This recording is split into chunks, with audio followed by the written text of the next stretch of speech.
우리를 구원하신 하나님을 찬양합니다. 다 함께 자리에서 일어나셔서 영과 진리로 예배하며 주님 앞에 나아가겠습니다.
여호와께 감사하고 그의 이름을 불러 아뢰며 그가 하는 일을 만민 중에 알게 할지어다.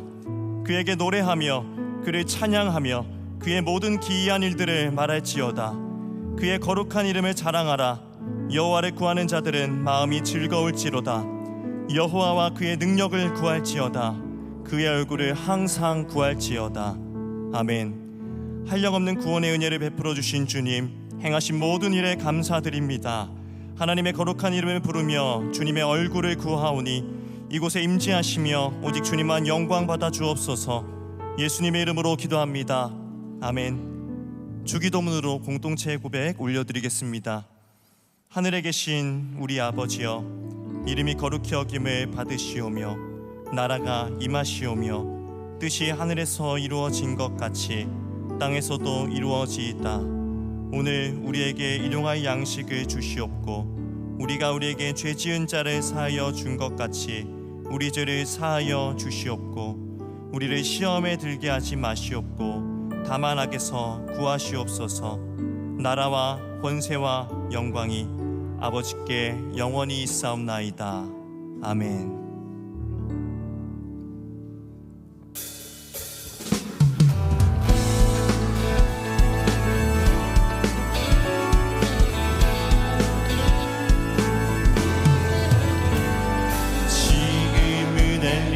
때처럼 주 말씀이 선포되고 또 주의 종 모세의 때와 같이 언약이 성취되네. 비록 전쟁과 기근과 핍박 환난 날이 다가와도 우리는 광야에 외치는 소리 주의 길을 예비하라. 돌아주니 구름 타시고 나팔 불 때에 다시 오시네. 모두 외치세 이는 은혜의 해니 시온에서 구원이 임하네.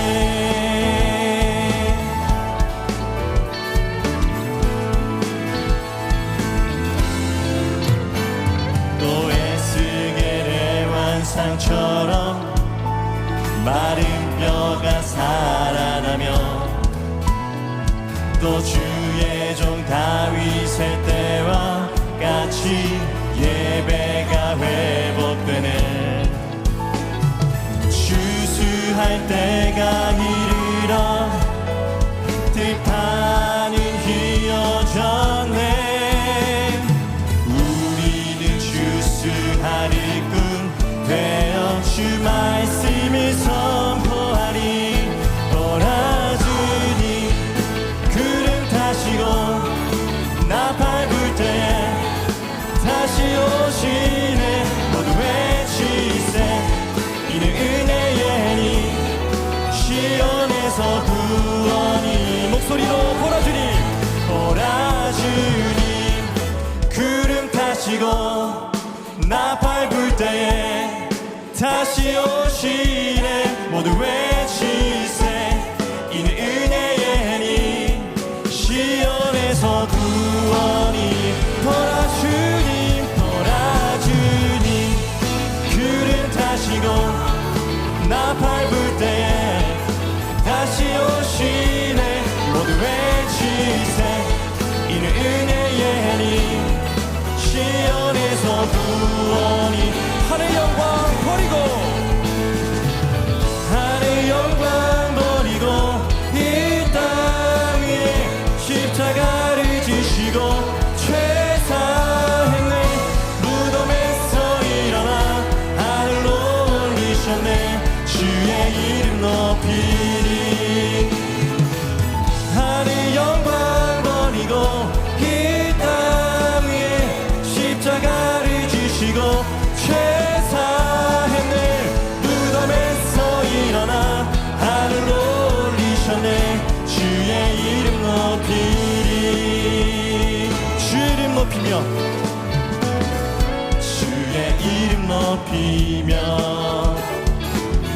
주를 찬양하나이다. 나를 구하러 오신 주를 기뻐하나이다. 주의 이름 높이며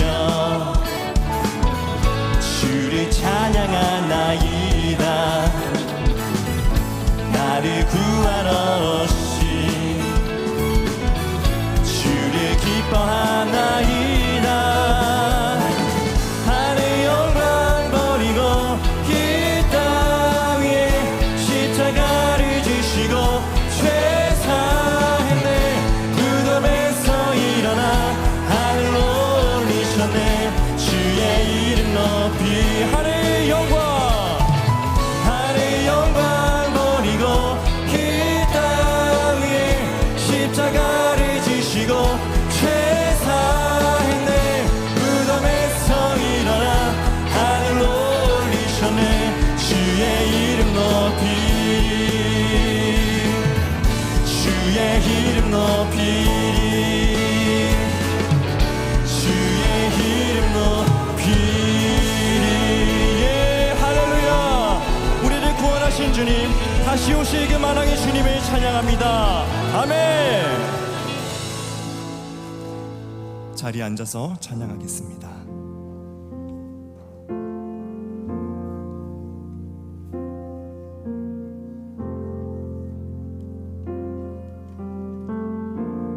나는 찬양하리라.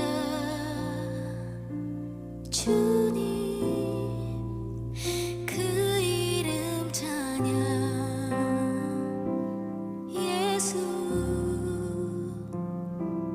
크신 주 이름 나 찬양하리라.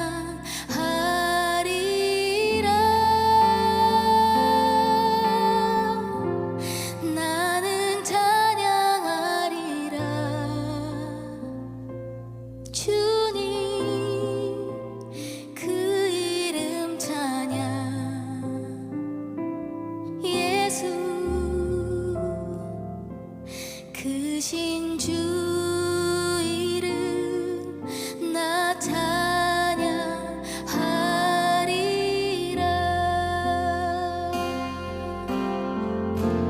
나는 찬양하리라. 주님 그 이름 찬양. 예수 크신 주 이름 나 찬양하리라.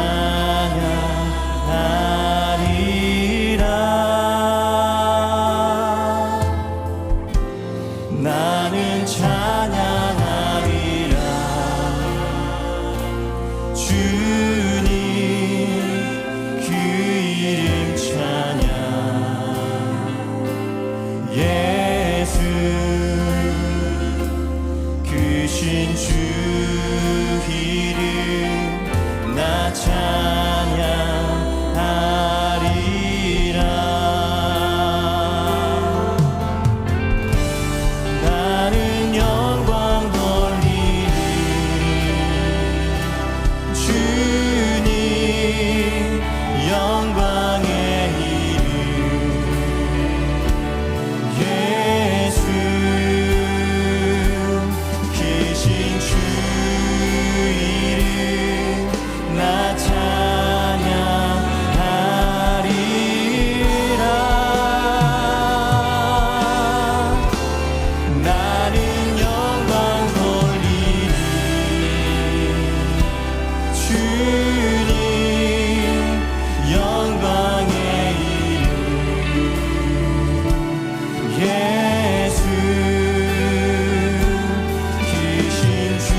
천지의 주가 되시는 하나님, 거룩한 주일에 하나님을 경배할 수 있게 주님의 전으로 인도하여 주시니 감사합니다.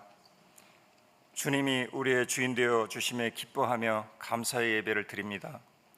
오늘 이 자리에서 예배를 진리와 영으로 전심을 다하여 드리오니 저희의 예배를 받아 주시옵소서.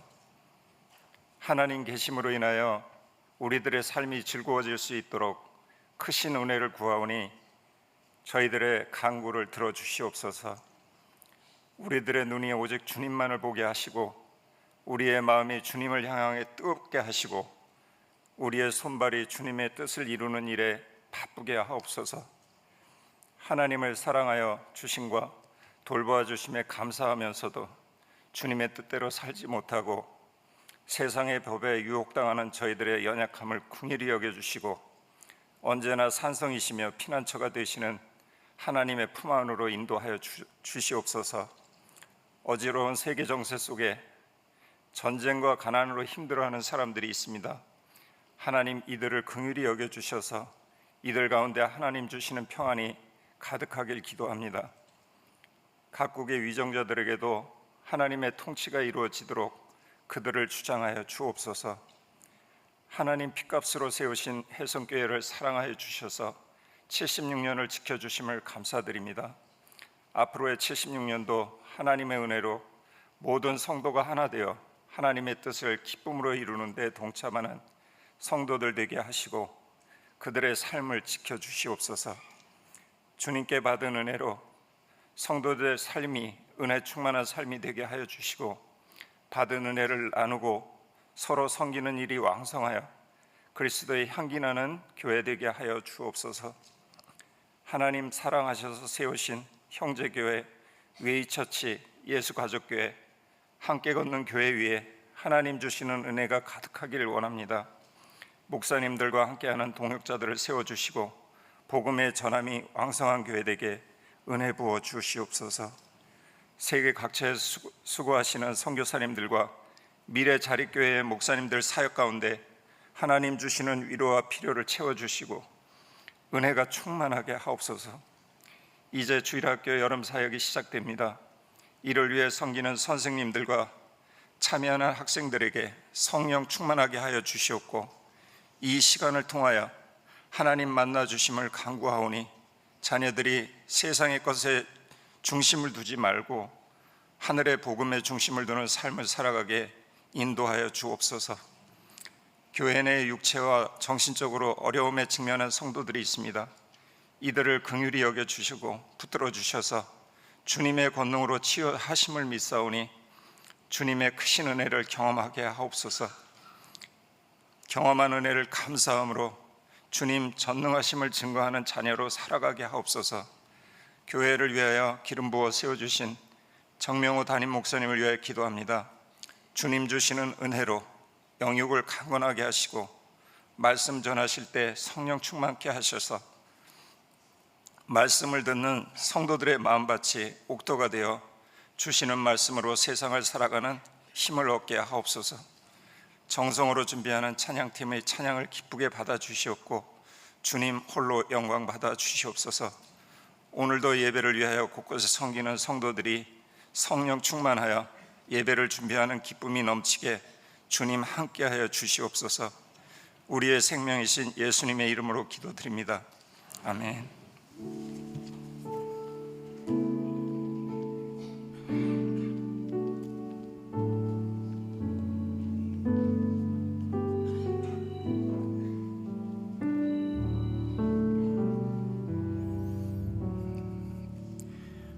오늘 우리에게 주시는 하나님의 말씀은 로마서 8장 18절에서 25절의 말씀입니다. 화면에 참고하시어 교독하시겠습니다. 생각하건대 현재의 고난은 장차 우리에게 나타날 영광과 비교할 수 없도다.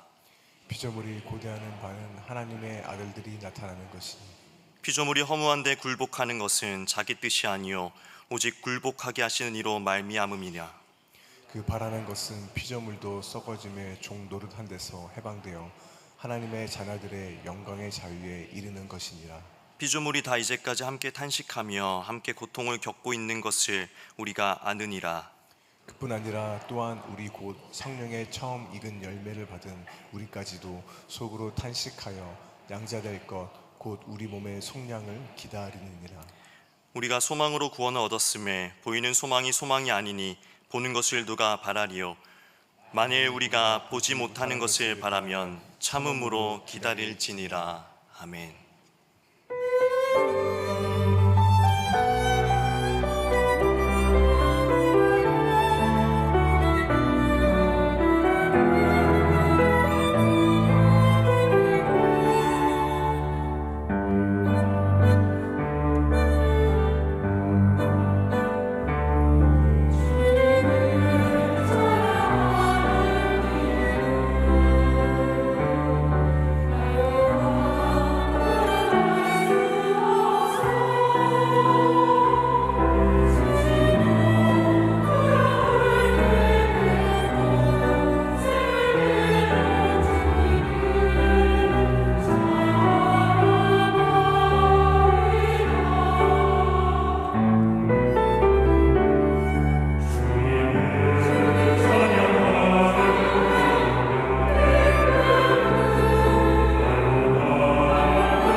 오늘 광야학교 7번째 소망의 훈련이라는 제목으로 말씀을 나누도록 하겠습니다. 철학과 문학에서는 인간의 존재, 또 삶의 의미, 고통과 허무의 주제들이 아주 자주 다루어집니다. 철학자 쇼펜하우어라는 분은 그런 말을 했습니다. 삶은 본질적으로 고통으로 가득 차 있어서 무의미하다. 그나마 예술과 철학과 연민을 통해 인생의 고통을 조금이라도 완화할 수 있다는 말을 합니다. 인간이 자기 삶의 의미를 찾으려고 노력하는 것은 내 삶의 고통을 견디기 위한 하나의 방법이라고 이야기를 합니다. 여러분들이 예수 믿는 사람들도 내 주어진 삶을 받아들이기 위해 때때로 그렇게 기도하죠. 하나님, 내 삶의 의미, 이거 왜 이런 상황을 허락하십니까? 아들을 먼저 떠나보낸 한 작가, 천주교 신앙인을 가진 분이었지만 그분의 책 이름이 그랬습니다. 한 말씀만 하옵소서. 내가 받아들일 수 없는 이 삶 속에 하나님이 무슨 뜻과 계획이 있는지 한 말씀만 하셔도 내가 그 말씀 하나 붙들고 버티고 견딜 수 있을 것 같습니다 라고 이야기를 했죠. 삶의 의미를 찾아 나가는 과정은 인생의 큰 싸움인 것 같습니다. 철학자 하이데거라는 분은 또 그렇게 말을 합니다. 인간을 일컬어 죽음을 향한 존재, 더 정확하게 말하면 죽음을 향해 존재하는 존재, 그게 인간이다 라고 말을 합니다. 우리가 죽음을 직면할 때 삶의 무의미함을 느낍니다. 동시에 인간이 죽음 앞에 섰을 때 비로소 진정한 자아 그리고 존재 방식을 발견하게 된다라고 말을 합니다. 인간이 죽을 수밖에 없는 존재라는 것을 생각하며 살아가야 되는 것, 이게 우리 인생에게 주어진 삶의 기본적인 태도라고 생각을 합니다. 그리스 신화에 보면 코린토스라는 한 시를 건설한 왕이 나옵니다. 시지포스라는 인물입니다. 이 인물은 꾀가 많고 욕심도 많고 교활합니다. 제우스 신을 속이기도 하고 심지어 이제 죽음의 형벌을 처하기 위해 죽음의 신이 다가올 때 죽음의 신을 속여가지고 죽음을 피해 나가기도 하는 그런 희한한 인물입니다. 그러나 마지막에는 신들에 의해 처벌을 받죠. 지금 신화 이야기하는 겁니다. 성경 아닙니다. 오해하지 마십시오. 신들에 의해 처벌을 받았는데 지하 세계에서 큰 바위를 언덕 위로 굴려 올려야만 하는 형벌을 받는 겁니다. 그런데 문제는 이 바위를 아무리 끝까지 굴려 올려도 항상 정상 가까이 가면 다시 굴러 떨어진다는 사실이에요. 이 일을 무한히 반복을 해야 되니 이 신화 속에서도 끝없는 이 반복의 형벌은 곧 인간 삶에서의 고통의 굴레를 상징한다라고 다들 이야기를 합니다. 프랑스 식민지였었을 때의 알제리 출신의 철학자이자 작가인 알베르 까뮈라는 분이 바로 이 시지포스 신화 이야기를 차용해서 책을 하나 쓰게 되죠. 시지푸스의 신화라는 책입니다. 이 책에서 이 철학자는 말합니다. 인간의 가장 큰 문제는 삶의 무의미함에 직면하는 것이다. 우리는 그 무의미함 속에서도 삶을 살아가야 된다. 그러니 이 무의미한 삶을 살아가는 이 모습이야말로 위대한 영웅의 모습이다. 그래서 말하기를 부조리한 삶을 살아가는 인간 존재를 일컬어 부조리한 영웅이라는 말로 표현을 하는 겁니다. 자, 옆에 분에게 인사 한번 하십시다. 당신은 부조리한 영웅이십니다. 여러분, 참 복잡하고 설명되지 않는 이 허무한 삶을 살아나가는 이 자체가 사실은 영웅적인 모습이다. 여러분, 그렇게 말할 만큼 인간은 다시 말해 무의미함을 느끼는 속에서도 삶을 살아가야 된다는 것, 여기에 대한 의미 부여가 우리에게는 큰 숙제였습니다. 철학이나 문학이 이야기하는 바와 같이 인간 삶에는 기쁨보다는 고통이 훨씬 더 많습니다. 사랑하는 사람과 헤어져야 합니다. 부모님과도, 배우자와도, 자녀와도 헤어져야 합니다. 슬픔입니다. 늙어간다라는 것 참 처량합니다. 옛날에 나 이러지 않았는데 변해가는 내 모습을 받아들이는 거 결코 쉬운 일이 아닙니다. 원치 않는 병이 들어가는 것 참 괴로운 일입니다. 그리고 언젠가는 피해갈 수 없는 죽음을 맞닥뜨려야 한다는 것, 때로는 원망스럽기도 합니다. 개인도 그렇지만 공동체를 이루고 살아가는 인간 사회도 부조리투성이입니다. 부당함과 억울함을 느끼지 않고 인생 사는 사람이 누가 있겠습니까? 실패를 겪지 않는 사람이 누가 있겠습니까? 경쟁에서 뒤처졌다라는 패배감을 가져보지 않은 사람이 누가 있겠습니까? 남다른 성취를 이루었다라고 하지만 시간이 흐르면 다 잊혀지는 것, 이루어 놓은 것도 별것 아닌 걸로 다 지나가 버리는 인생의 허무함을 피해갈 사람은 아무도 없습니다. 인생이 일하다 보니 우리 삶에는 탄식이 끊이질 않습니다. 삶의 허무함, 그 뒤에 나타나는 반응은 탄식입니다. 그렇다고 나이 있는 사람들만 탄식하냐? 그렇지 않은 것 같습니다. 우리 주일학교 아이들도 가끔씩 보면 자기 뜻대로 안 되면 여러분 고개를 한쪽으로 떨구면서 큰 숨을 내쉽니다. 마치 세상이 허물어지는 것 같은 탄식에 한숨을 쉬는 것을 봅니다. 한번 따라 하십시다. 인간 존재로서의 탄식. 이게 우리의 현실이에요. 인생을 관통하는 지혜의 사람 솔로몬은 전도서에서 삶의 허망함을 두고 이렇게 노래합니다. 모두 다 헛되어 바람을 잡으려는 것이로다. 전도서 1장 14절의 말씀입니다. 모두 다 헛되다. 헛되다는 표현의 영어 성경은 meaningless라는 단어를 씁니다. 의미 없다라는 뜻이겠죠. 헛되다, 헛되다. 그러면 인생에서 즐거움과 기쁨 이런 것들을 좀 추구하고 행복을 추구하며 살아가면 좀 낫지 않을까? 근데 전도서 2장 1절의 말씀을 보면 즐거운 것, 낙을 누리려고 하는 것 이것도 헛되다고 이야기합니다. 아니 그러면 좀 더 의미 있는 기여를 하면서 업적을 이루면서 살아가면 남다른 수고와 성실과 부지런함으로 살아가면 삶이 좀 보람되지 않을까 하지만 전도서 2장 11절 내 손으로 하는 모든 일 내가 수고한 모든 것도 다 헛되다 바람 잡는 것 같다. 더군다나 전도서 5장 10절의 말씀을 보면 남이 가지지 못한 것을 소유하는 것, 은을 가지고 싶어하는 사람도 은으로 만족하지 못하고 금물을 가지고 싶어하는 사람 금으로 만족하지 못하는 것, 소득으로 만족할 수 없다는 것, 그래서 뭔가를 가진다는 것도 참 헛되다고 이야기합니다. 그래도 인간 존재가 고귀하지 않냐, 짐승과 비교해보면 얼마나 창의적이냐, 얼마나 진선미를 추구하느냐라고 말하지만 여러분 짐승이나 사람이나 숨 쉬다가 호흡 끊어지면 죽는다는 점에서는 전도서 3장 19절이 말하는 것처럼 사람이 짐승보다 뛰어난 게 뭐가 있냐, 죽으면 다 똑같은데 라는 말로 모든 것이 헛되다고 이야기합니다. 심지어 전도서 2장 17절의 말씀을 보면 솔로몬은 인생 자체가 덧 없는 것, 괴로운 것, 바람 잡는 것처럼 느껴져서 산다는 것 자체가 참 밉다라는 말까지 합니다.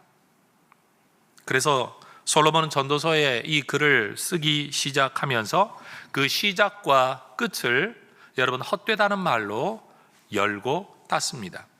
전도서 1장 2절 따라 하십시다. 헛되고 헛되며 헛되고 헛되니 모든 것이 헛되도다. 이 정도 말하면 뒤에 뭐 소주 한 잔 기울여야만 될 것 같죠, 그렇죠? 삶이 이렇게 헛되다? 그런데 여러분 이 글을 마무리 지으면서 전도서 12장에서는 그렇게 말합니다. 헛되고 헛되도다. 모든 것이 헛되도다. 인생이 허무하다라는 건 솔로몬 한 사람만의 개인 의견은 아닙니다. 성경을 보면 하나님 마음에 맞았던 사람, 내 뜻을 다 이루게 하겠다고 하시며 여러분 그리스도를 예표하는 다윗 왕국을 건설하게 했던 믿음의 사람 다윗도 시편 144편 4절에서 노래합니다. 사람은 헛것 같고 사람은 마치 한 호흡, 한숨 같다. 그의 날은 지나가는 그림자와 같다라고 이야기합니다. 여러분 대단한 업적을 이룬 사람도 자기 삶을 돌아놓고는 이렇게 노래할 수밖에 없습니다. 그래서 여러분 우리 삶에는 인간 존재로서의 탄식이 있을 수밖에 없는 겁니다. 여러분 여기에서 곧 뒤에 나오는 제가 이렇게 표현할게요. 대부분의 목사님들이 이런 헛됨을 이야기하면 곧바로 믿으면 됩니다. 신앙 안에 의미가 있습니다라고 말하는데 여러분 저는 그렇게 말 못할 것 같아요. 예수 믿고 살고 목사로 살아도 여러분 제 자신도 내 삶이 참 헛되다는 생각을 할 때가 있습니다. 질문 드려볼게요. 제가 평생 동안 혜성교회를 목양하면서 여러분 구석구석 디테일한 모든 부분까지 제가 하나님 기뻐하시겠다 싶어서 뭔가를 이루어 놓고 떠나면 뇌 뒤에 오는 목사님은 바꿀까요? 안 바꿀까요? 다 허물어질 겁니다. 다 바뀔 겁니다. 그가 나를 무시해서 그런 게 절대 아닙니다. 제가 그랬던 것처럼 제가 하고 싶은 방식대로 일을 하고 싶은 것 뿐이에요. 앞에 사람을 무시해서 내가 그렇게 말하는 게 아니라 내가 내 나름대로 의미를 찾아 내 삶을 살려고 하다가 보니까 결국 앞에 사람 잊어지는 거고 내 뒤에 사람은 나를 잊을 수밖에 없는 것. 여러분 그렇습니다. 길을 쓰고 자식을 키워놓으면 자기들 행복을 찾아, 자기들의 사랑을 찾아, 자기들의 일을 찾아 다 떠납니다. 떠나보내는 부모는 섭섭하지만 그래야만 합니다. 왜냐하면 그는 그의 삶에 자기 행복을 추구해야 되기 때문에 말이에요. 그러니 여러분 뭔가를 이루었다고 하더라도 삶의 마지막에는 믿음 안에 있든 믿음 밖에 있든 내가 수고한 모든 것들이 참 헛되다라는 생각을 할 수밖에 없는 겁니다. 그런데 오늘 우리가 읽었던 로마서 8장의 말씀을 보면 우리는 인생들이라 삶의 의미, 삶의 허무함과 삶의 헛됨, 인간 존재의 헛됨만 이야기하고 인간의 탄식만 이야기하는데 우리는 생각지도 못했던 또 하나의 탄식이 있다라는 것을 성경이 우리에게 가르쳐 줍니다. 오늘 본문 22절의 말씀을 보면 피조물이 다 이제까지 함께 탄식한다라고 말합니다. 따라하십시다. 피조물의 탄식. 다시요. 피조물의 탄식. 만약 성경이 말하지 않았다면 우리 이런 것들이 존재하는지도 몰랐을 겁니다. 근데 성경이 이런 것이 있다라고 우리에게 말합니다. 뭐가 있냐? 이 땅을 살아가는 우리만 탄식하며 사는 게 아니라 피조물들도 탄식한다라는 거예요. 태초에 하나님이 천지를 창조하시고 아담에게 세상의 통치권을 위임하셨습니다. 그런데 이 피조 세계의 대표였던 아담이 죄를 범함으로써 하나님의 진노 아래 들어가게 될 때 인간의 통치권 아래에 있었던 피조 세계도 똑같이 진노 아래 들어갈 수밖에 없었습니다. 그리고 자연 세계는 지금도 이 진노 아래 위치하고 있습니다. 현재 우리가 몸담고 살아가고 있는 자연은 하나님이 처음 만드실 때 보시기에 좋았던 창조의 모습 그대로가 아닙니다. 그렇다고 아담이 인간의 모습과 달랐냐? 그게 아니죠. 왜 인간의 외형은 그대로 아담의 모습을 닮아 있지만 여러분, 우리는 죄로 오염되어져서 하나님이 원하셨던 원래 인간대로의 삶을 못 살아가고 있습니다. 여러분, 이것이 소외라고 말하는 철학적 주제이고 이것이 허무하다, 헛되다라고 말하는 철학과 문학의 주제인 겁니다. 똑같이 하나님이 이 자연 세계를 만드실 때도 겉모양은 하나님이 만드셨던 세상 그대로인데 병들어 있습니다. 오염되어 있습니다. 하나님이 원래 원하셨던 모습대로 자연이 역할하고 있지 못하다라는 겁니다. 그래서 20절의 말씀을 보면 피조물이 허무한데 굴복한다라는 표현이 나옵니다. 허무함에 굴복하는 것. 왜 이렇게 굴복하게 되었느냐? 굴복하게 하시는 분이 있었기 때문입니다. 하나님이십니다. 하나님이 인간의 죄로 말미암아 자연 세계조차도 허무함에 굴복하도록 하셨기 때문에 자연, 피조물은 그럴 수밖에 없었다라는 겁니다. 그런데 여기서 말하는 허무함은 뭐냐? 무의미함, 헛됨, 공허함이라는 의미를 가지고 있는데 신학적인 의미 그대로 하면 원래 창조된 목적대로 그 목적을 이루지 못하는 상태, 그게 바로 허무함입니다. 어떤 물건이 존재하는데 그 물건의 존재 목적대로 기능하지 못하는 상태가 허무함이라는 겁니다. 하나님이 만드신 자연이 그 목적대로 기능하지 못하고 있는 상태, 이것을 일컬어 허무함에 굴복한 상태다라고 말을 하고 있다는 겁니다. 사실 우리 인간도 이 허무함에 굴복한 모습으로 살아가고 있습니다. 인간의 창의력이, 인간의 생명력이, 인간의 사랑이 여러분 온전해야 정상인데 이게 다 병들어 있습니다. 왜곡되어 있는 겁니다. 허무함에 굴복해버린 겁니다. 철학자들은 이것을 여러분 탄식하고 문학가들도 이것을 이야기하고 있고 노래들도 이런 인생을 노래하고 있는 것, 이게 우리의 현실이라는 겁니다. 그런데 여러분, 우리는 하나님의 구원을 꿈꿉니다.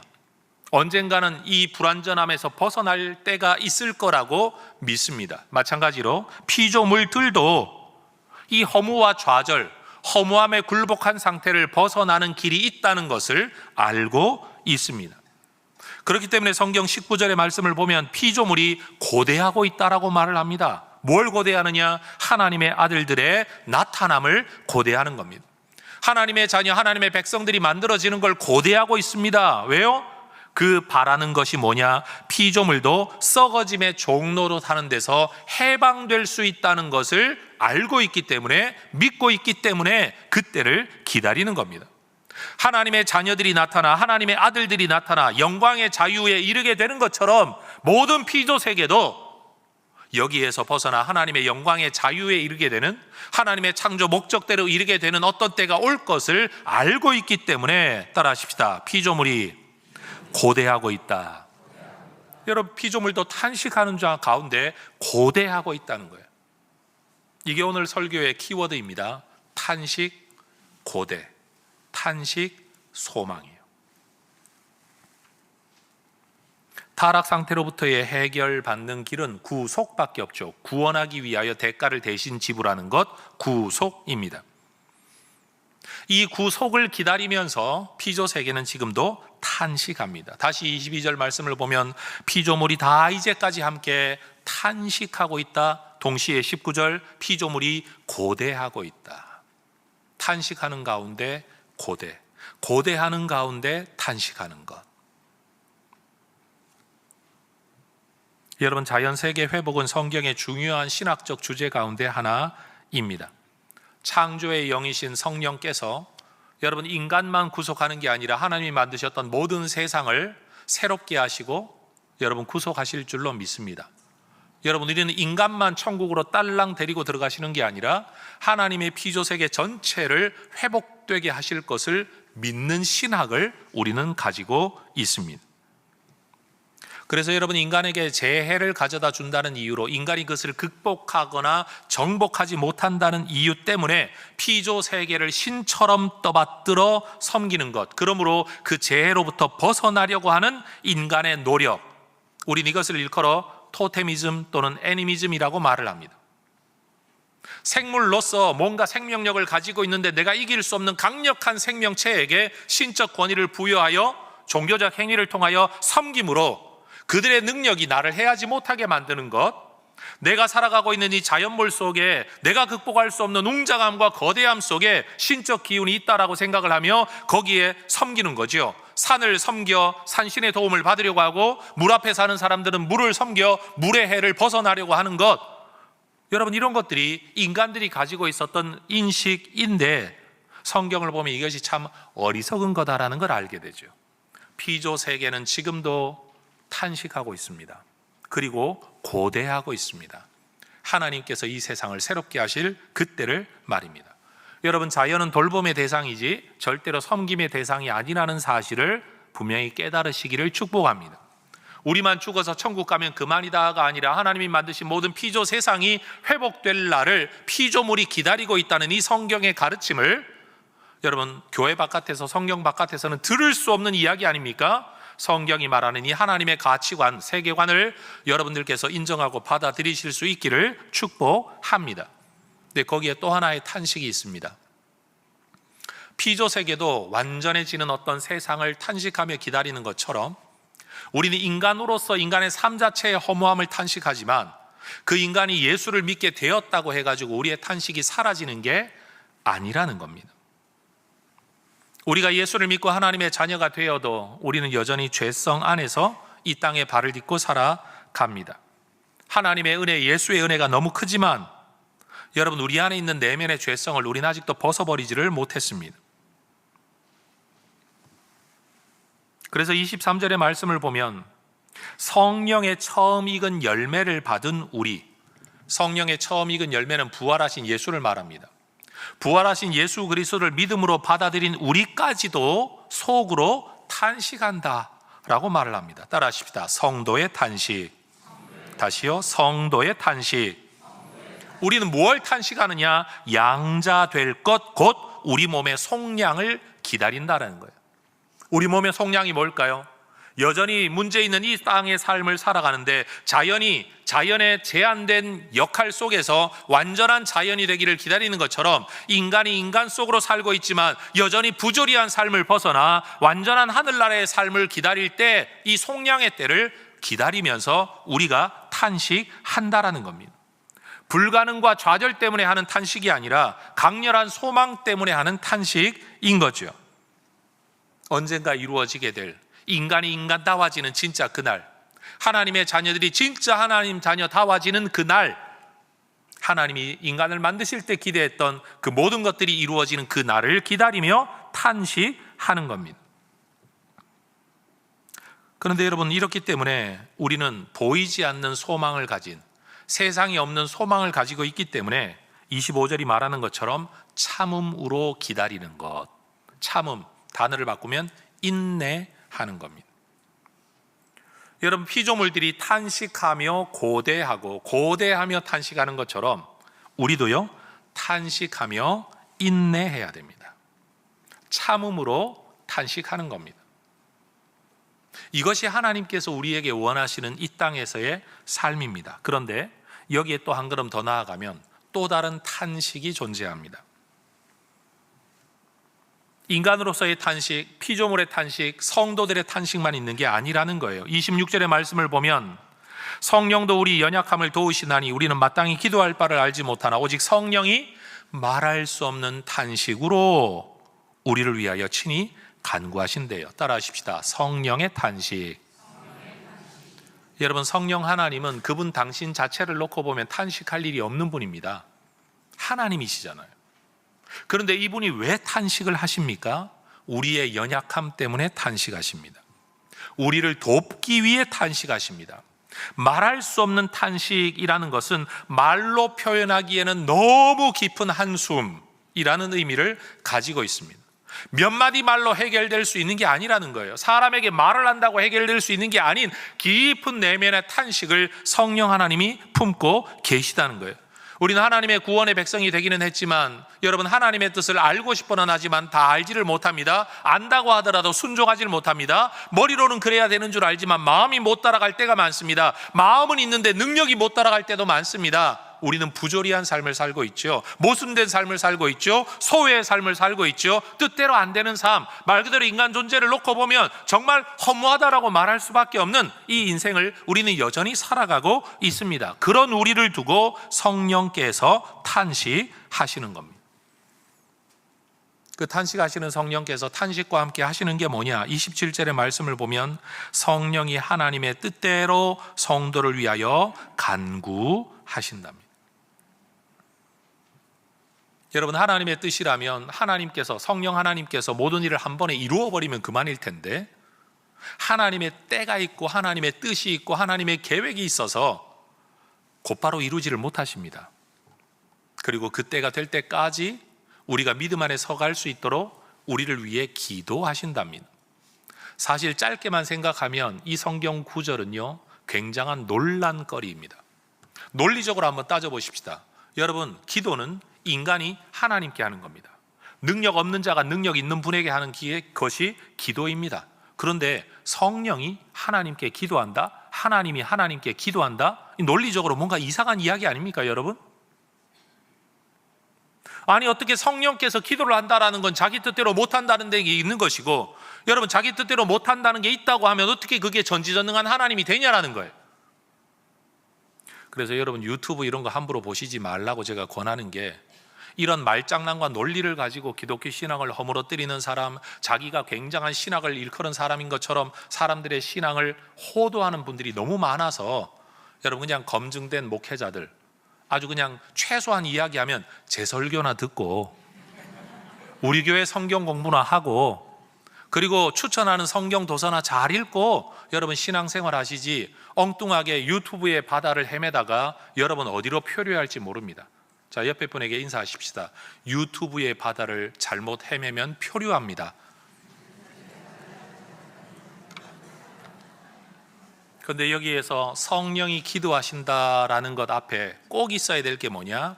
이것은 능력 없는 자가 능력 있는 자에게 간구한다는 기도의 의미만 있는 게 아니라 그 앞에 있는 표현, 탄식이라는 표현과 함께 설명되어져야 되는 거예요. 능력 있는 하나님이 왜 탄식하십니까? 뜻대로 해버리면 그만인데. 기도하는 것만이 문제가 아니라 탄식한다는 것 자체도 문제예요. 근데 이게 자기 능력 때문이 아니라는 거죠. 우리 인간 때문이라는 거예요. 여러분, 철학자들은 인생이 허무하다, 헛되다, 소외다라고 인간 삶만 두고 이야기하지만 성경은 지금 그런 인간의 삶의 피조 세계를 이야기하고 또 한쪽으로는 성령까지도 이 탄식에 초청되어 있다고 이야기를 합니다. 우리 때문에 주님은 탄식하십니다. 하나님은 시간을 초월하시는 분인데 우리는 시간 안을 살아야 되기 때문에 하나님은 시작과 끝을 마치 여러분 시간이라는 걸 합해버리면 여러분 이미 존재하시는 하나님이 나중에도 존재하시는 그런 하나님이 되는데 우리 하나님은 이 시간 안을 살아야 하는 우리와 함께 동행하시며 탄식하고 계십니다. 하나님이 계신다고 해도, 하나님을 믿는다고 해도 인간의 현실적 존재와 삶은 허무합니다. 저는 많은 교회들에서 예수 믿으면 항상 기쁜 것처럼, 예수만 믿으면 항상 활력이 넘치는 것처럼 설교하는 분들을 볼 때마다 내가 가짜인가? 왜냐하면 나는 설교하는 사람인데 내가 항상 행복하지 않아요. 제가 항상 기쁘질 않아요. 제가 항상 고민이 많아요. 그런 분들의 설교 앞에 서면 저는 믿음 없는 사람이에요. 하나님 모르는 사람이 되어버리고 말아요. 근데 저는 하나님 사랑합니다. 성경을 믿습니다. 소망도 있습니다. 그런데 탄식이 큽니다. 여러분, 기독교 신앙을 이야기하거나 때로는 전도라는 이야기를 할 때마다 제가 말하죠. 여러분, 예수쟁이들한테 거짓말에 속지 마세요. 전도하는 사람들이 하는 말들 중에는 거짓말이 참 많습니다. 이게 도대체 무슨 말인가? 앞뒤 모르고 이 말만 잘라놓으면 정명은 완전히 이단되기 딱 좋은 말이죠. 마치 그냥 기도 한 번 하고 예배 한 번 드리고 성경 한 번만 읽기만 하고 뭐 순종 한 번만 하면 인생의 문제가 다 해결될 것처럼 이야기하는데, 정작 교회 안에 살아가는 사람들 전부 다 문제투성입니다. 뭐 다른 사람 이야기할 거 없습니다. 여러분 지금 좌우에 앉아 있는 사람이 지금 문제투성이고 속은 다 골마 터져 있습니다. 여러분 앞에 앉아 있는 사람 뒤통수 보이죠? 여러분 지금 그 머릿속이 지금 복잡합니다. 지금 그게 우리의 삶이고 존재의 현실입니다. 그래서 우리는 탄식하는 겁니다. 여러분, 그리스도인으로의 탄식은 절대 믿음 없기 때문에 하는 게 아닙니다. 인간이기 때문에 하는 겁니다. 죄인이기 때문에 하는 겁니다. 이 땅을 살아야 되기 때문에 하는 겁니다. 그런데 바로 그 탄식 위에 성령의 탄식이 있고 피조 세계의 탄식이 있다는 사실, 그리고 우리의 소망은 오직 하나님께서 이루실 완전한 구원밖에 없다는 사실을 우리는 믿음으로 또한 품게 됩니다. 그래서 탄식만 하는 게 아니라 소망도 품게 된다는 거예요. 탄식만 하는 게 아니라 고대하는 것처럼, 탄식만 하는 게 아니라 기도하게 되는 것처럼 우리는 탄식과 함께 소망을 품고 살아간다는 겁니다. 따라하십시다. 인간 존재로서의 탄식, 구속을 기다리는 피조물로서의 탄식, 재림을 기다리는 성도로서의 탄식, 우리를 중보하시는 성령의 탄식. 그래서 세상은 탄식으로 가득 차 있습니다.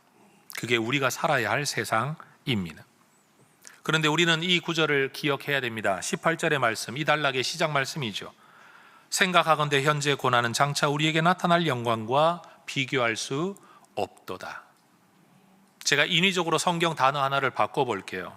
현재의 허무함은, 현재의 탄식은, 현재의 곤고함은 장차 우리에게 나타날 영광과 비교할 수 없도다. 여러분, 이것이 우리의 믿음인 겁니다. 한 사람의 이야기를 좀 들려드리려고 합니다. 미국 해군 사관학교를 졸업하고 해군 항공조종사로 복무하던 제임스 스톡데일이라는 한 미군 장교가 있었습니다. 그가 군에서 복무하는 동안 베트남 전쟁이 있었습니다. 그도 군인으로서 어쩔 수 없이 여기에 참전해서 공습작전을 수행하고 있었는데, 대공포, 땅에서 하늘을 향해 쏘는 대포에 비행기가 격추됩니다. 그런데도 살아남았습니다. 문제는 포로가 되어버렸다는 겁니다. 베트남군에 의해 가혹한 고문을 당합니다. 다리가 부러지고 팔이 마비가 되어 그 이후로 그는 평생 동안 장애를 가지고 살아갈 수밖에 없었습니다. 8년 동안이나 여러분 수용소에 수감되었는데, 여러분 수용소 이름이 참 멋져요. 호텔 이름이에요. 하노이 힐튼. 그런데 이 수감 생활을 하는 동안에 이분은 자유를 되찾을 거라는, 내가 살아남을 거라는 희망을 포기하지 않았다고 합니다. 그러면서 주변 사람들을 격려하면서 끝까지 살아남을 걸, 견딜 것을 많이 격려했다고 훗날 살아남은 사람들이 이 사람의 이야기를 많이 전해 주었다고 합니다. 그런데 짐 콜린스라는 분이 쓴 책 Good to Great, 좋은 기업을 넘어 위대한 기업으로 라는 책에 보면 바로 이 스톡데일이라는 장교의 이야기가 기록되어 있습니다. 그는 그렇게 말합니다. 나는 이야기의 끝에 대한 믿음을 잃은 적이 없었습니다. 영어 표현이죠. 이 모든 이야기의 끝, 거기에 좋은 것이 있을 것을 나는 그 믿음을 잃지 않았다라는 말입니다. 나는 거기서 풀려날 거라는 희망을 추호도 의심한 적이 없거니와 한 걸음 더 나아가 결국에는 성공하여 그 경험을 돌이켜보아도 바꾸지 않을 내 생애의 전기로 전환시키고 말겠다. 이 치욕적이고 너무나도 고통스러운 이것을 오히려 내 인생의 전환점으로 만들고야 말겠노라고 굳게 다짐하는 시간을 보내었다라고 말을 하는 거예요. 이렇게 말하면 어려움이 있을 때 잘 견디라, 버텨라, 희망을 품고 살아남아라 라고 이야기하는 것 같은데, 여러분, 이분은 또 다른 이야기를 더 들려줍니다. 정작 이 포로 기간을 견뎌내지 못한 사람들은 희망을 품었던 사람들이래요. 이게 무슨 말이냐? 내가 말하는 낙관주의자들이란 크리스마스 때가 되면 석방되겠지 라고 말하던 사람들이래요. 그런데 자기 뜻대로 안 되니까 그 다음 부활절에는 되겠지, 또 안 되면요 추수감사절에는 되겠지, 또 안 되면요 그 다음 성탄절에는 또 되겠지, 이렇게 막연히 언젠가는 이런 일이 있을 거야 라고 말했던 사람들은 정작 상심해서 수용소 생활 속에 죽어나가 버리고 말았다는 겁니다. 그의 글을 읽어보죠. 이건 매우 중요한 교훈입니다. 결국에는 성공할 거라는 믿음, 그리고 결단코 실패할 수 없다는 그 믿음, 그 위에 그게 무엇이든 눈앞에 닥친 현실 속에 가장 냉혹한 사실들을 즉시 해야 한다는 것, 이 두 가지는 모순되는 게 아니다 라고 말을 해요. 우린 흔히 낙관적이고 희망과 소망을 품는 사람들은 현실을 좀 무시하는 경향이 있죠. 반대로 굉장히 현실적인 사람들은 좀 비관적이고 소망이나 기대를 잘 안 가지는 경우가 많습니다. 근데 지금 이 사람이 하는 말은 그겁니다. 주어진 현실을 철저한 현실론자처럼 받아들이고 거기에 적응해서 살아내야 된다라는 이 마음과 함께, 그러나 끝에는 반드시 좋은 일이 있을 거라는 이 소망, 그래서 이 사람을 일컬어 하는 말이 낙관주의자처럼 보이는 현실주의자라는 말을 쓴다는 거죠. 그래서 이 사람의 이야기를 일컬어 스톡데일 패러독스, 스톡데일의 역설 또는 모순이라고 말하는 이야기가 있다라는 겁니다. 여러분, 저도 같은 이야기를 하고 싶어요. 교회 안에서 소망을 이야기하고 믿음을 이야기하면 대부분 현실 얼마든지 넘어설 것 같고 아무것도 아닌 것처럼 설교하고 가르칠 때가 많습니다. 그러나 우리는 압니다. 정작 현실을 살아내는 게 얼마나 괴로운지 말이에요.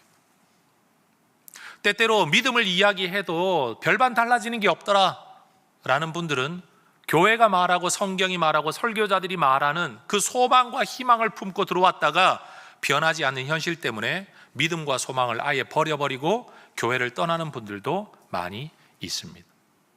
어떤 면에서 우리는 양극단을 살고 있다라는 거죠. 소망을 품는 사람들은 현실을 자꾸만 도외시하려고 하고, 현실을 살려고 하는 사람들은 신앙과 소망을 버려버리려고 하는 것 말이에요. 그런데 그렇지 않다는 이야기를 제가 하는 겁니다. 오늘 성경 이야기는 분명히 우리에게 들려줍니다. 피조물도 탄식한다. 그러나 고대한다. 성도들도 탄식한다. 그러나 소망한다. 성령님도 탄식한다. 그러나 기도한다.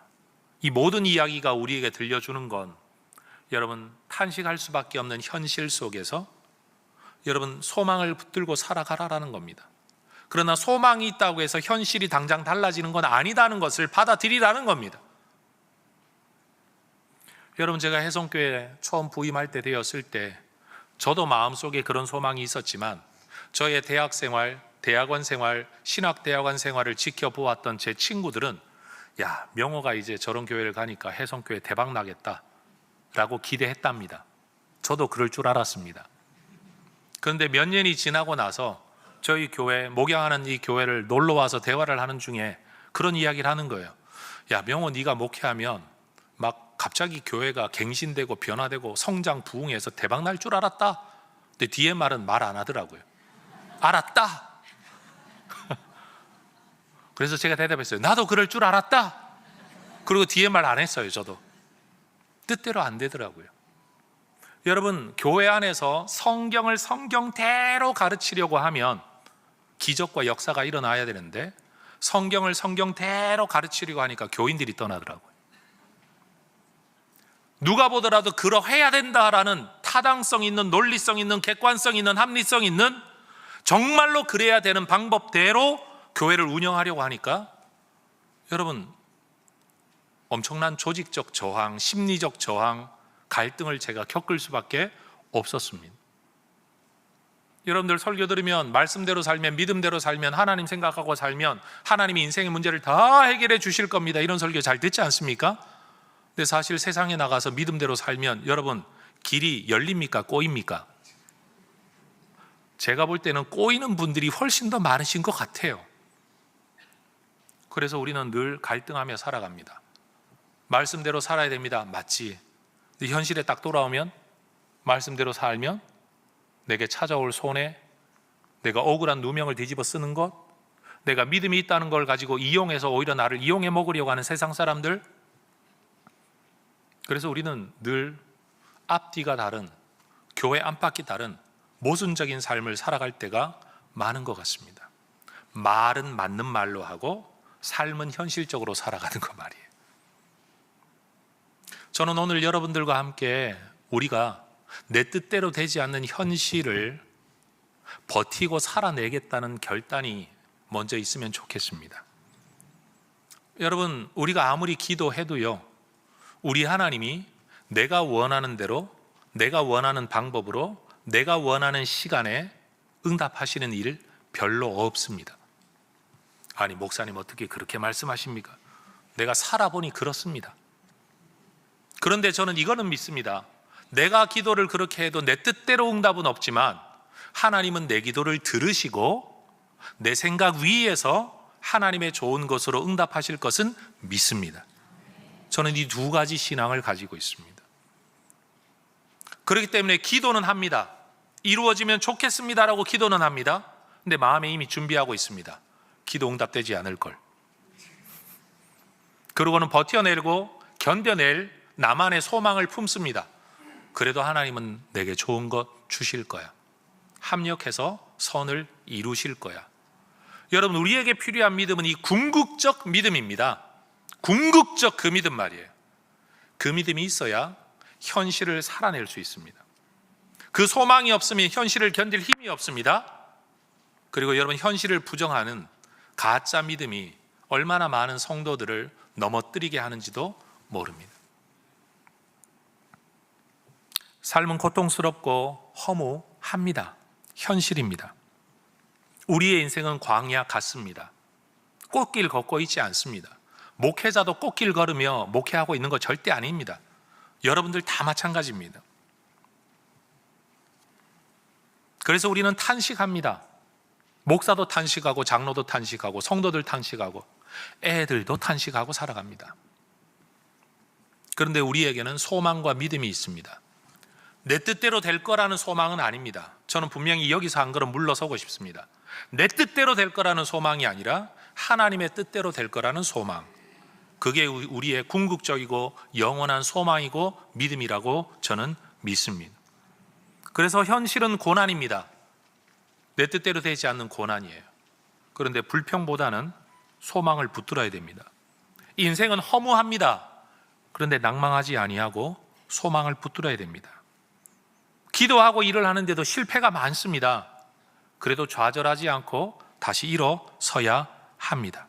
저는 이것이 진짜 믿음이라고 말하고 싶습니다. 약장수들도요, 약을 팔다가 보면, 여러분, 많은 사람이 먹다가 보면 한 놈은 낫습니다. 그 한 사람 나은 걸 가지고 이 약이 이런 효과가 있다라고 떠들어댈 수 있지 않습니까? 제가 보니까 오늘날 교회가 그래요. 예수 믿는 사람이 이렇게 많다가 보면 몇 명은 병 낫습니다. 몇 사람은 기도응답 받았다고 말할 만한 간증거리 있습니다. 몇 사람은 성공하고 출세하고 잘되고 문제 해결되는 간증사 있을 수 있습니다. 근데 문제는 뭐냐? 여러분, 그렇게 해서 하나님 살아계십니다라고 말을 하는 그 자리에 정작 나는 왜 안 되지? 저 사람은 되는데 나는 왜 안 되지? 하나님은 저 사람한테 주면서 나는 왜 안 줘? 라고 말을 하며 오히려 절망하게 되는 경우가 얼마나 많은지 모릅니다. 성공한 한 사람의 챔피언만 세워놓고 실패하는 수많은 사람들이 관중이 되어 있는 경우, 저는 오늘날의 교회가 그런 것 같습니다. 그래서 저는 오늘 완전히 뒤집어 설교하고 있는 겁니다. 성공하는 사람 있을런지 모르겠는데 일단 나는 아니다. 일단 나는 아니다. 그래도 나는 예수님 붙들고 하나님 붙들고 나는 살아갈 거다. 스톡데일이라는 아저씨처럼 나중에 별 3계단 중장이 되고요, 나중에 미국 대통령 후보까지 나왔던 사람이에요. 여러분, 자기의 삶 자체를 살아내겠다, 견뎌내겠다, 언제 될는지 모르지만 될 거라는 소망 하나, 여러분, 그가 삶에 대한 그런 소망을 가졌던 것처럼 언제 될는지 모르지만 하나님이 내 인생을 사용하실 거다, 하나님 나를 인도하실 거다, 궁극적으로 좋은 거 주실 거다, 내게 예비하신 복이 따로 있을 거다, 여러분, 이 믿음 하나를 가지고 오늘을 견뎌내는 거예요. 그 사람은 하노이 힐튼에서 살았는지 몰라도 여러분, 우리는 대한민국이라는 지옥을 살고 있잖아요. 여러분, 이 수용소 같은 이 삶을 우리 모두 견뎌내야 된다는 거죠. 포기하지 말고, 좌절하지 말고, 예수 믿어봐야 별 것 없더라 라고 말하지 말고, 신앙생활 해봐야 별 것 없더라고 말하지 말고, 마치 이상한 정신병자들처럼, 마치 나는 하늘에 사는 것처럼 현실 다 무시하고, 여러분, 가상의 신앙 안에서 살아가는, 제가 볼 때도 목사의 입에서 나올 말이 좀 아니지만 내가 볼 때도 기독교 광신도처럼 살아가는 사람들이 너무 많아요. 전 우리 모두 현실을 살자, 하늘의 소망을 가지고, 현실을 살자, 하나님의 뜻에 대한 인정을 가지고, 무능력의 삶을 살아내자, 하나님의 전지전능하심에 대한 믿음을 가지고, 오늘 주어진 삶에 충성을 다하자, 내 뜻대로 되지 않는 현실을 감당하면서 말이에요. 여러분, 제 머릿속에 해성교회 목회 플랜과 계획을 많이 세웠었거든요. 2005년에 부임해서 2010년에는 뭘 하고, 2015년에는 뭘 하고, 20년에 뭘 하고, 여러분, 제 계획대로 되었으면 지금 해성교회는 전 세계 최대 교회가 되어 있어야 됩니다. 벌써 수십 개의 교회를 개척하고 어마어마한 선교사들을 길러내고, 여러분, 어마어마한 학교를 다 운영하고 있어야 됩니다. 근데 여러분, 내 뜻대로 된 게 거의 없습니다. 거의 없습니다. 그래도 저는 믿습니다. 우리 하나님의 뜻, 하나님의 계획을 내가 알지 못하고 소망을 품었을 뿐인 거죠. 그 속에서 내 뜻대로 되지 않았어도 하나님 날 사랑하셨고 나를 인도하셨고 지금도 나를 붙들고 있음을 저는 믿습니다. 여러분, 저는 챔피언이 아닙니다. 챔피언이 못 됩니다. 대표 간증자가 될 만한 이야기거리가 저에게는 없습니다. 그러나 저는 믿음 붙들고 오늘도 살아가고 있습니다. 탄식과 고대, 탄식과 기도처럼 탄식 속에서 소망을 붙들고 믿음 붙들고 살아가는 우리 모두가 되시기를 축복합니다. 지난주 설교 기억하십니까? 광야에서 하나님이 인도하셔도 여전히 광야라는 사실. 문제 속에서 나를 인도하시면 문제 없는 곳으로 데려가는 게 아니라 문제 속을 버틸 수 있도록 나를 인도하시는 하나님. 여러분, 이 하나님을 붙드시기를 주의 이름으로 축원합니다. 기도하겠습니다. 하나님, 때로는 인생이 허무하다라는 생각이 들 때, 참 헛되다, 헛것이다 라는 생각이 들 때라도 비록 우리 마음속에 탄식이 일어나지만 한숨의 탄식이 아니라 소망의 탄식을, 기도의 탄식을, 믿음의 탄식을 할 수 있기를 원합니다. 우리 혜성의 가족들, 하나님, 남보다 더 잘난 어떤 응답과 열매를 가지고 간증하는 자가 되려고 꿈꾸기보다 힘든 이 길을 걸어내는, 마치 수용소를 살아내려고 서로 격려했던 어떤 사람들처럼 광야 학교, 인생이라는 수용소를 하나님 버티고 버티며 마지막 날 언젠가 하나님이 우리에게 주실 자유, 완전한 구원을 꿈꾸며 이 땅 지구에서의 삶을 살아내는 혜성의 가족들 되기를 원합니다. 지구 수용소에서 좌절하지 않는 자들 되게 하옵소서. 인생이라는 굴레에서 좌절하지 않게 하옵소서. 예수 그리스도를 붙들고 하늘 소망 가지고 이 삶을 이겨내는, 견뎌내는 하나님의 종들이 되게 하옵소서. 예수님 이름으로 기도합니다. 아멘. 자리에서 일어나 찬양하며 봉헌하겠습니다.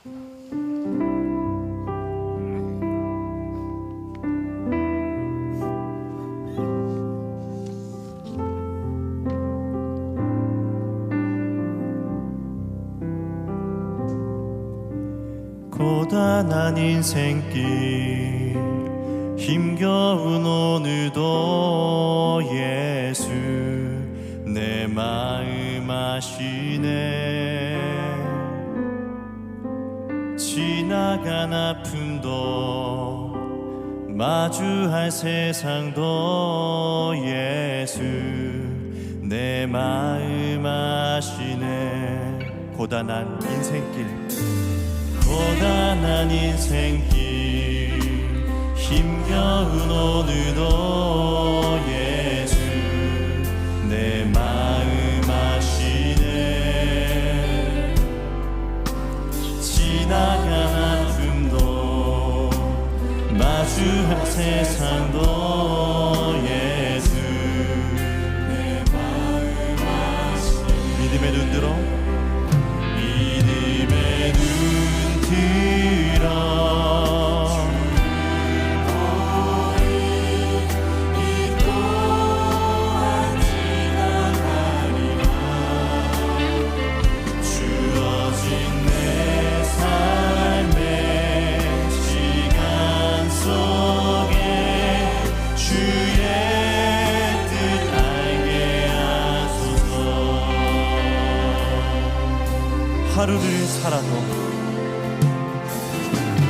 하루를 살아도 기쁨으로 가리 예수 늘 함께 하시네. 후회도 염려도 온전히 맡기리 예수 늘 함께 하시네.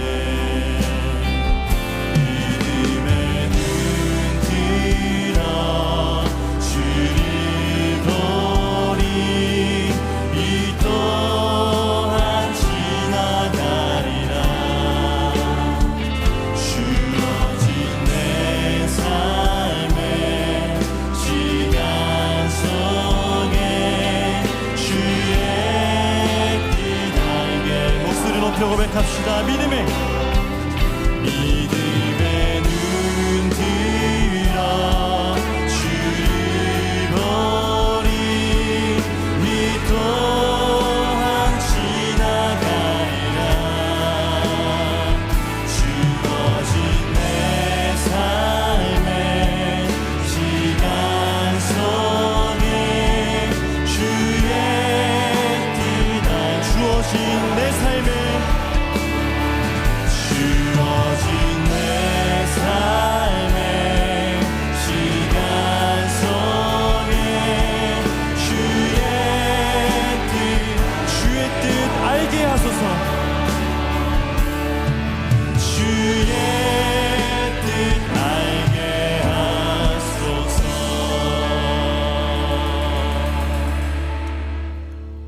서양문 함께 고백하겠습니다.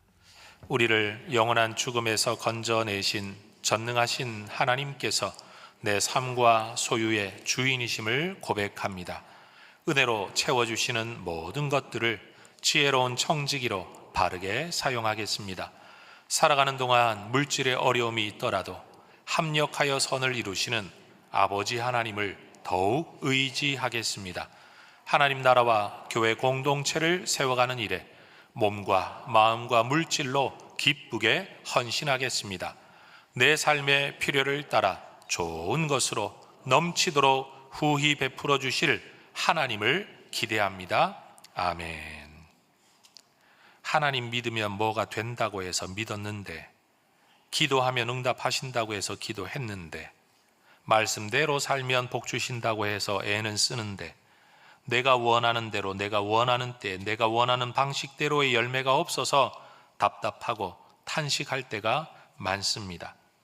하나님 없는 인생도 헛되지만 하나님 믿고 살아도 여전히 어쩔 수 없는 내 인간의 죄성, 내 뜻대로 되지 않는 삶의 문제를 앞에 놓고 하나님 우리가 탄식할 때가 많습니다. 주님, 영원한 구원의 때를 기다리는 피조물의 탄식처럼 그 때를 기다리며 우리를 위해 오늘도 탄식하며 기도하는 성령 하나님의 기다림처럼 하나님 끝까지 믿음 붙들고 탄식하면서라도 하나님 이 길을 걸어가는 하나님의 종들이 되기를 원합니다. 세상의 문제로 탄식하기보다 믿음으로 탄식하고 하나님 절망으로 탄식하지 아니하고 소망으로 탄식할 수 있는 하나님의 사람들이 되기를 원합니다. 특별히 하나님 돈 문제 때문에 하나님 돈을 얻기 위해 믿음 팔아먹고 하나님 팔아먹고 하나님 마음 아프게 하는 사람들이 아니라 작은 돈을 이용해서라도 사용해서라도 하나님의 영광 드러나게 하고 하나님의 이름이 높임받게 하고 사람들이 위로와 힘을 얻을 수 있도록 우리의 물질과 우리의 시간을 선용할 줄 아는 하나님의 종들이 되기를 원합니다. 탄식하고 주저앉은 자들이 아니라 소망으로 일어서는 자들 되게 하옵소서. 나 하나 살기에도 벅차다고 푸념하는 사람들이 아니라 남을 살리기 위해 손길을 내어미는 하나님의 사람들이 되게 하옵소서. 내 뜻대로 되지 않은 것에 대한 계산으로 절망만 할 것이 아니라 내가 원하거나 노력하지 않은 것들이 주어진 하나님의 은혜를 계산할 줄 알며 감사할 줄 아는 주의 종들이 또한 되게 하옵소서. 힘쓰고 노력해도 안 되는 것 때문에 절망하지 아니하고 힘쓰거나 노력하지 않았는데도 저절로 되어지는 하나님의 은혜를 감사할 줄 아는 주의 종들이 되게 하옵소서. 그리고 이 모든 수고의 끝에 하나님께서 합력하여 선을 이루시고 마침내는 우리에게 좋은 것 주실 그 하나님에 대한 소망을 절대로 놓치지 않는 하나님의 백성들이 되게 하옵소서. 예수님의 이름으로 기도합니다. 아멘. 주 예수 그리스도의 은혜와 아버지 하나님의 사랑과 성령 하나님의 충만한 역사하심이 비록 탄식, 절망, 그리고 좌절 가운데서라도 하늘의 소망 하나님에 대한 소망 가지고 이 믿음을 이겨내기를 견뎌내기를 원하는 우리 모든 광야 학교 학생들인 우리 성도들 위해 이제와 영원토록 함께 있을 지어다. 아멘.